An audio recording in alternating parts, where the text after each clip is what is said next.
प्रिय मित्रों, नमस्कार। सबको राम राम जी। आप सब कैसे हो? आप सब बहुत अच्छे होंगे और आपकी पढ़ाई भी बहुत अच्छी तरह से चल रही होगी, क्योंकि फर्स्ट गेट के एग्ज़ाम हो रहे हैं। ग्रुप ए के फर्स्ट गेट का फर्स्ट पेपर हो चुका है और आज ग्रुप बी का फर्स्ट पेपर जीके वाला पेपर हुआ है 26 जून को 2025 को, जिसमें गणित, रीजनिंग और स्टैटिस्टिक्स के जो क्वेश्चन पूछे गए हैं वो अपन क्वेश्चन हल कर रहे हैं, जिनमें से एक क्लास अपन ले चुके हैं 5 क्वेश्चन की और 5 क्वेश्चन की क्लास अभी ले रहे हैं, ठीक है ना। और इसमें से क्वेश्चन क्या कह रहा है, ये रीजनिंग का क्वेश्चन है।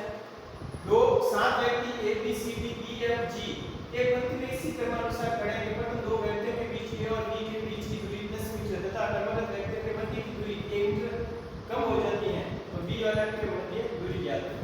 बी और एफ के मध्य आपको दूरी ज्ञात करनी है। तो सबसे पहले देखो A B C D E F और जी, इन दोनों के बीच है दूरी 10 और यह 9 हो जाती है, ये कम हो जाती है और यह 8 हो जाती है और यह 7 हो जाती है और यह 6 हो जाती है। ये क्या है? 6। अब क्वेश्चन कह रहा है बी और एफ के बीच की दूरी ज्ञात करें। बी और एफ के बीच की दूरी आपको ज्ञात करनी है, तो इसमें ऐड करनी है। ये ऐड करने पर आपके 30 आ गए। ऐड करने पर कितना? 30। 9 और 8 17, 17 और 13, 17 और 13 कितने हो रहे? 17 और 13 आपके 30, 17 और 13 30 हो रहे। तो 30 मीटर की दूरी है।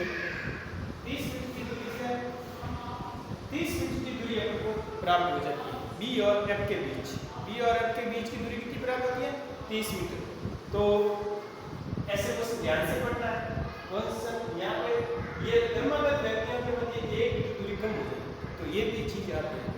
उसके बाद क्वेश्चन को 1-1 मीटर कम करनी है और आगे सॉल्व करना है।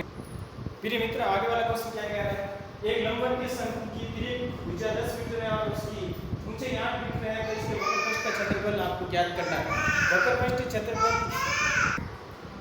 आगे वाला क्वेश्चन देखो, एक लंबवत के शंकु की दीर्घ भुजा 10 मीटर है और उसकी ऊंचाई 8 मीटर है, तो इसके वक्रपृष्ठ का क्षेत्रफल ज्ञात करना है और क्षेत्रफल पाई का मान 3.14। पाई का मान क्या है? 3.14। प्रिय मित्रों, शंकु का डायग्राम आप सबको पता है, ये होता है, ठीक है ना। ये दीर्घ ऊंचाई कहलाती है, ये दीर्घ ऊंचाई कहलाती है और ये ऊंचाई कहलाती है, ये h कहलाती है और ये त्रिज्या r कहलाती है, ये त्रिज्या कहलाती है और ये ऊंचाई कहलाती है, ठीक है ना।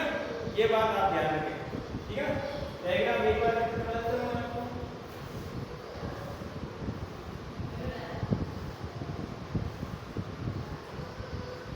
ये L कहलाती है, दीर्घ ऊंचाई, और ये R यानी त्रिज्या कहलाती है और ये ऊंचाई कहलाती है, ठीक है।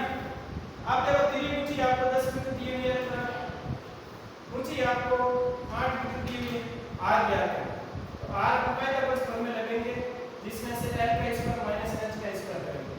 तो L का स्क्वायर माइनस h का स्क्वायर करेंगे तो 100 माइनस 64 कितना है? 36। 36 का क्या होगा? R बराबर 6। R बराबर 6। शंकु का वक्रपृष्ठ क्षेत्रफल होता है पाई r। पाई r होता है, पाई का मान 3.14 होता है और r का मान अपने पास 6 है और L का मान अपने पास 10 है। इसको सॉल्व करेंगे तो 181.4 है, 4 मीटर है, 181.4 मीटर स्क्वायर, ठीक है ना। तो थैंक यू मित्रों, ये वाला इसका आंसर है 181 मीटर स्क्वायर, ठीक है ना।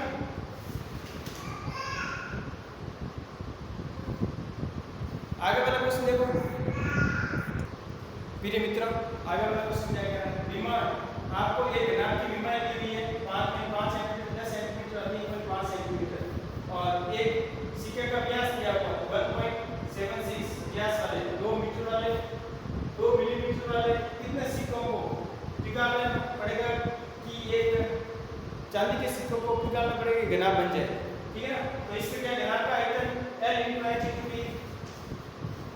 और सिक्के का आयतन पाई r स्क्वायर h, ये दोनों लगा के वैल्यू रखे। ये व्यास दिया, ये क्या दिया? व्यास दिया। तो इसमें आप 2 के भाग लगेंगे, 2 का भाग लगा के सॉल्व करेंगे इसका आंसर आ जाएगा। सब फॉर्मूला मान लेते हैं, आंसर आपको निकालना। थैंक यू मित्रों, आगे वाला